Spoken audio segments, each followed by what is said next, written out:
Looking after the old and the vulnerable has become a big part of what they do. Hayley Mortimer has been to a care home.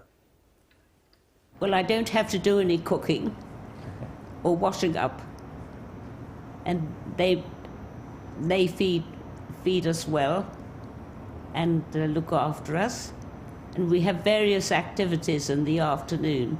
Susan's been a resident at Faithfull House in Cheltenham for 18 months. Her care is part funded by the local authority because she was unable to meet the full cost herself. Yes, I'm very grateful because I haven't wealth as such, and Faithfull House keep me here.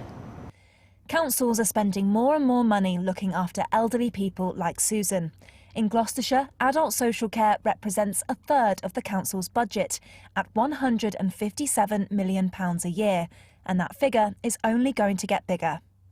It's predicted that Gloucestershire's elderly population will double in the next 20 years.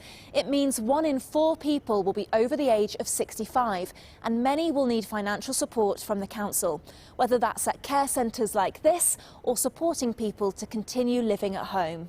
Well, there are a lot of private and commercial providers in Gloucestershire that don't really want to contract with the local authority, but as a charity we are more than willing to help as many people as we can in our county.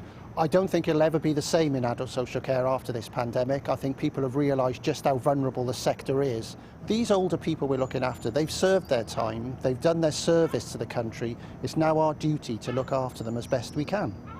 Several care organisations have called on the government to better fund adult social care. They say the pandemic has shown the fragilities of the system, with coronavirus disproportionately affecting our elderly and most vulnerable people. I certainly think that the pandemic has really hit home about how important social care is, and people have seen terrible consequences of COVID. You know, the deaths in the care homes, tragic, and the need to protect people who are vulnerable. Surely a legacy of that ought to be a new funding settlement for social care. All political parties agree that adult social care funding needs reform and that local councils cannot continue to bear the burden of ever-increasing costs. The government says delivering a care system that's fit for the future remains a top priority, but the industry hopes the legacy of this pandemic will be a radical rethink of how our most vulnerable are cared for.